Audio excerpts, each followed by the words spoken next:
Baik, kita mulai dengan gangguan bipolar dan pengobatannya. Slide. Jadi, sebenarnya gangguan bipolar ini cukup banyak ya, sekitar 1% dalam penduduk. Sama banyaknya antara lelaki dengan perempuan. Biasanya muncul di usia lebih muda, di bawah 20 tahun ya. Dan dia merupakan penyakit yang kronik, episodik. Jadi dia berulang, pulih, kambuh lagi, pulih, kambuh lagi. Dan sekitar 15% itu meninggal karena bunuh diri. Jadi ketika dia mengalami depresi, dia bunuh diri. Nah, sekarang apa tanda-tandanya gangguan bipolar itu? Jadi gangguan bipolar itu ada yang mania namanya, atau manik ya. Jadi di sini perasaannya itu gembira luar biasa. Jadi tidak seperti gembira biasa ya, jadi berlebihan gitu. Sangat gembira luar biasa.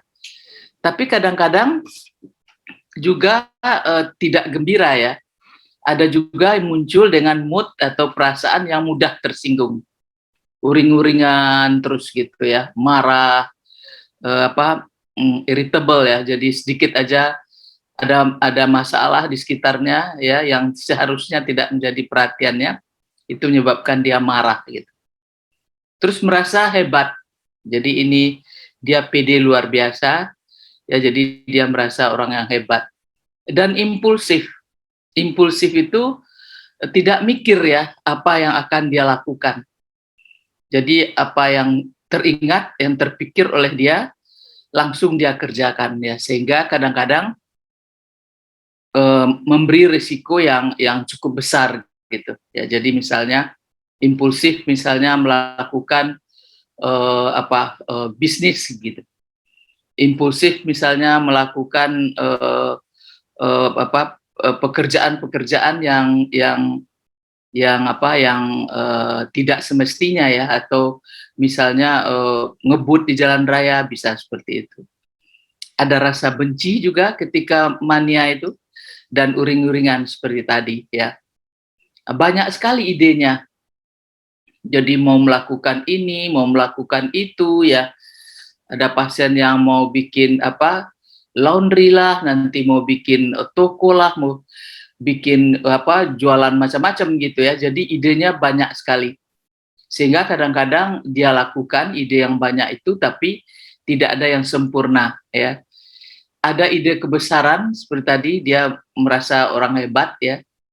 PD-nya luar biasa. Jadi dia tidak bisa kita beri nasihat kadang-kadang karena kepercayaan diri yang luar biasa. Kemudian ada pikiran berlomba. Jadi pikiran itu banyak gitu. Banyak sekali yang terpikir oleh dia. Dia kadang-kadang merasakan bahwa pikirannya tuh banyak gitu di dalam otaknya, ide-idenya banyak gitu.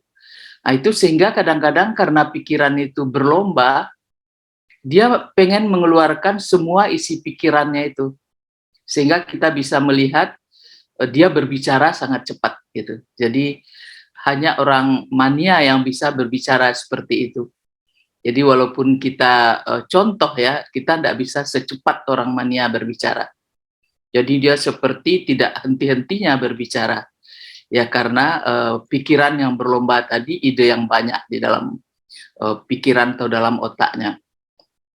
Sementara konsentrasinya buruk. Jadi dia tidak bisa konsentrasi. Mudah sekali teralih konsentrasinya. Misalnya dalam berbicara dengan kita, ada stimulus lain di luar, dia udah beralih lagi tuh ke stimulus itu. Jadi sangat tidak bisa fokus. Jadi ini yang membuat dia akhirnya tidak bisa bekerja, atau dia melakukan ide-idenya tadi, ide itu tidak tuntas ya, karena tidak bisa fokus di situ, tidak konsentrasi. Nah, kemudian menyangkal kalau dia tuh sakit. Jadi kalau kita beritahu bahwa kamu sekarang tidak seperti kamu biasanya nih, ada bermasalah sekarang nih mengenai emosi kamu. Enggak, saya biasa-biasa aja. Dia menyangkal ya. Jadi pemahaman terhadap segala sesuatunya terganggu. Slide. Tadi secara fisik bicara cepat, semangat meningkat, tenaga berlebih. Jadi dia begitu kuat rasanya oleh dia, tidak habis-habis tenaganya. Ada kalanya tuh bekerja, membersihkan rumah sampai tengah malam dia nggak capek-capek. Semua dibersihin. Sampai dinding rumah pun dilap gitu oleh dia. Jadi dia tidak capek-capek gitu. Tidur kurang. Jadi dia tidak butuh tidur. Jadi tidur kurang itu dia nggak mengeluh. Jadi tidak sama dengan orang yang tidak mania, dia akan mengeluh tidak bisa tidur. Tapi kalau orang mania dia tidak menikmati aja, tidak apa-apa nggak tidur. Justru kalau tidak tidur lebih enak katanya karena bisa melakukan berbagai macam aktivitas di malam hari gitu. Jadi dia tidur tidak menjadi suatu perhatian oleh dia, jadi tidak suatu keluhan oleh dia. Nah, cuman hanya lingkungan yang melihat kok dia nggak tidur-tidur. Nah, sementara tidur ini sangat perlu ya. Jadi sebenarnya gejala awal untuk kambuh itu adalah tidur yang mulai kurang. Karena kalau dia tidak tidur, maka kimia otaknya kembali tidak seimbang, maka mania itu akan muncul gitu. Jadi tidur itu penting. Sementara dia nggak tidur-tidur. Libido meningkat. Ya, jadi ketika dia manik itu, maka dia akan mungkin mengeksplorasi berbagai macam tentang seksual atau memang menjadi lebih aktif secara seksual. Kalau dengan pasangannya mungkin dia bisa melakukan hubungan seksual yang berkali-kali nggak capek-capek ya, atau dia bisa mencari ke tempat lain gitu untuk melakukan hubungan seksual gitu, seperti dalam tanda kutip seperti menjual dirinya untuk mendapatkan seksual saja gitu, bukan untuk mendapatkan uang tapi untuk memenuhi libidonya yang meningkat itu. Aktivitas meningkat, sembrono, jadi dia tidak bisa melakukan pekerjaan dengan baik gitu. Seperti tadi dia ngebut di jalan raya akhirnya kecelakaan karena dia sembrono ya. Ada kepercayaan yang aneh ya. Kadang-kadang kepercayaan itu tidak sesuai fakta yang kita sebut dengan waham. Ya, kadang-kadang dia bilang, oh saya nih yang punya mall ini gitu. Padahal tidak seperti itu. Nanti keluarga marah. Kenapa kamu bilang bukan kamu loh gitu. Dia bisa bertengkar dengan keluarganya. Karena dia begitu yakin dengan apa yang dalam otaknya itu ya. Ada kalanya mengalami sensasi sensorik tanpa rangsangan. Jadi dia berhalusinasi. Seperti mungkin dia mendengar suara-suara berbisik di kupingnya. Ya udah kamu hebat, teruskan gitu. Akhirnya dia melakukan tindakan-tindakan karena adanya suara yang mendukung dia untuk melakukan itu. Gelisah ya, sangat aktif. Jadi motoriknya juga sangat aktif. Disuruh duduk kadang-kadang nggak bisa diam duduk gitu. Dia berjalan terus-menerus. Dan boros. Jadi dia akan belanja hal-hal yang tidak perlu gitu ya. Belanja aja sehingga bisa menghabiskan uang yang tidak masuk akal ya. Jadi bisa seperti itu. Slide. Nah, sebaliknya dengan depresi ya. Jadi gangguan bipolar itu B itu 2 ya. Polar itu kutub. Jadi dia ada kutub mania, ada kutub depresi. Nah, jadi nanti suatu saat dia akan masuk ke dalam depresi. Nah, sekarang bagaimana bentuk gejala dari depresi? Depresi itu sedih ya. Jadi orang depresi itu merasa sedih, murung ya, tidak ada semangat, tidak ada semangat tuh ya. Tidak ada minat lagi. Jadi biasanya mungkin berminat untuk berkumpul-kumpul dengan teman gitu. Sekarang tidak berminat lagi. Berminat untuk keluar gitu kan, untuk ke nonton atau apa gitu yang menyenangkan selama ini, sekarang tidak tertarik lagi dia. Kemudian apatis, bisa masak bodoh, tidak ada rasa senang. Jadi mestinya orang-orang biasanya kalau yang tidak depresi diberikan hal-hal yang menyenangkan, muncul tuh perasaan senang itu, keluar perasaan senang itu, teraktivasi perasaan senang itu. Tapi pada orang depresi apapun yang kita berikan stimulasi yang menyenangkan, itu enggak direspons, tidak muncul perasaan senang itu. Nah, tapi memang begitu, kalau kita lihat di pemeriksaan otak ya, jadi ada bagian otak yang merespons ya, untuk rasa senang itu.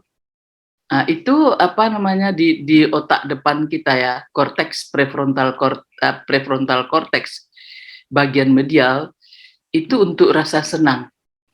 Nah, ada penelitian dengan pencitraan otak distimulasi dengan rasa senang, nggak ngefek, nggak ada peningkatan aktivitas di daerah otak itu. Tapi kalau kita stimulasi dengan hal yang menyedihkan, itu aktivitas luar biasa di daerah otak itu. Jadi memang bipolar itu kelainannya ada di dalam otak ya, di dalam saraf otak kita. Jadi tidak ada rasa senang, ya. Senang dengan cucu hilang gitu. Tidak bertenaga, tenaga tuh habis gitu. Jadi ada kalanya tidak bisa bangun dari tidurnya, tidak bisa melakukan aktivitas apa-apa karena memang tidak ada tenaga. Mungkin dia harus ke kamar mandi untuk sikat gigi, untuk mengambil sikat gigi aja tidak ada tenaga gitu. Untuk menyikat giginya dia bisa tidak ada. Jadi dikatakan motoriknya ya, otot-ototnya menjadi menjadi lemah dia rasakan. Ya, jadi memang muncul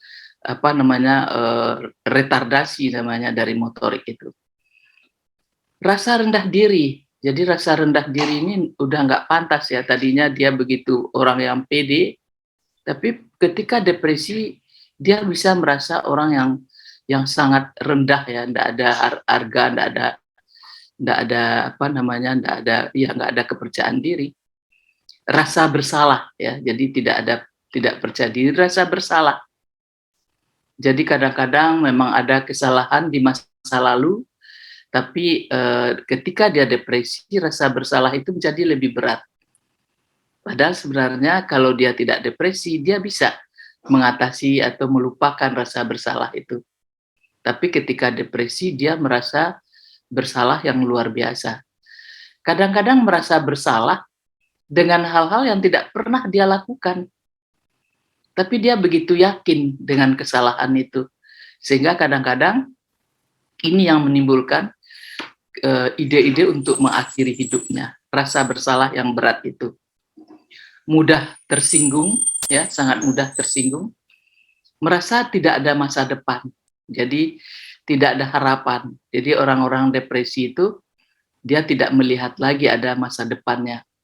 Walaupun dia memang seorang orang yang mempunyai di kantor gitu, mempunyai jabatan, tetapi ketika dia depresi, dia nggak bisa gitu, tidak meyakini, tidak habis tuh dia masa depan dia rasakan, merasa tidak berguna, ya, konsentrasinya buruk, daya ingat juga buruk. Jadi ketika depresi itu kognitif ya, memori kita buruk. Jadi konsentrasi kita juga buruk. Slide. Nah, jadi secara fisik ada gangguan tidur. Seperti tadi dia tidak tidur. Tapi pada orang depresi juga tidak tidur. Tapi tidak tidur ini menjadi keluhan oleh dia. Jadi dia bisa sulit masuk tidur, atau ketika dia tertidur tetapi tidak bisa mempertahankan tidur itu, terbangun-bangun di tengah malam, atau ada kalanya dia tidur tapi dini hari udah terbangun, jam 2 udah terbangun, terus tidak bisa tidur lagi. Atau kadang-kadang tidur ya, kita lihat tidur tapi pagi-pagi dia merasa tidak segar karena kualitas tidurnya yang tidak baik. Jadi ada gangguan tidur. Kemudian gangguan nafsu makan. Nafsu makan ini bisa dua ya. Ada kalanya dia tidak makan sama sekali ya. Tidak ada nafsu makan karena dia rasakan makanan itu hambar saja. Jadi ada ada suatu ini saraf di lidah kita yang untuk rasa ya, itu terganggu pada orang depresi, sehingga makanan itu terasa tawar, itu yang menyebabkan dia tidak mau makan. Tapi ada kalanya sebaliknya, bisa jadi dia terlalu banyak makan, jadi seperti balas dendam makannya, makan aja kerjaannya. Gangguan seksual yang paling sering itu adalah berkurangnya gairah seksual. Ya, jadi berbeda dengan mania tadi, mania itu meningkatnya libido, kalau di sini menurun libidonya. Aktivitas menurun ya, jadi tidak mau beraktivitas lagi. Perubahan berat badan, jadi secara fisik dia bisa turun berat badannya karena tadi tidak makan itu. Terus menarik diri dari sosial, jadi tidak mau lagi bersosialisasi. Ada ide-ide curiga, jadi merasa akan akan dicelakai, merasa akan dicurangi oleh lingkungan gitu. Ide, pikiran tentang kematian. Jadi berpikir kalau begini ya mending mati ya, mungkin mati lebih baik gitu. Akibatnya nanti dari ide-ide berpikir tentang kematian itu, merasa mati itu lebih baik daripada kehidupan, akhirnya memang muncul ide bunuh diri.